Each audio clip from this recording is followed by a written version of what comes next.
Iodine మరియు agar agar లాంటి పదార్థాలు ఈ క్రింది వాటిలో వేటి నుండి లభిస్తాయి? అయోడిన్ మరియు అగార్ అగార్ అనేటువంటి పదార్థాలు ఈ క్రింది వాటిలో వేటి నుండి లభిస్తాయి అని అంటే ఆప్షన్స్ లో శిలీంధ్రాలు, శైవలాలు, జంతువులు, క్షీరదాలు అని ఇవ్వడం జరిగింది. మరి ఇచ్చిన ఆప్షన్స్ లో కరెక్ట్ ఆప్షన్ శైవలాలు లేదా ఆల్గి లేదా శైవలాలు లేదా ఆల్గీగా గుర్తుపెట్టుకోవాలి.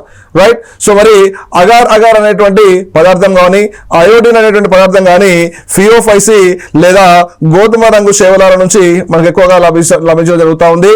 మరి అయోడిన్ ఎక్కువగా కలిగినటువంటి ఫియోఫైసి తరగతికి చెందినటువంటి శైవలాలని మనం కెల్ప్స్ అని పేరుతో పిలవడం జరుగుతూ ఉంది. ఓకే. సో ఇలా ఆర్థికంగా ఉపయోగపడేటువంటి శైవలాలన్నీ కూడా ఫియోఫైసి తరగతికి సంబంధించిన శైవలాలుగా గుర్తుపెట్టుకోవాలా. సో ఈ శైవలాల నుండి అగార్ అగార్ మరియు అయోడిన్ అనే పదార్థాలను తయారు చేయడం జరుగుతూ ఉంది.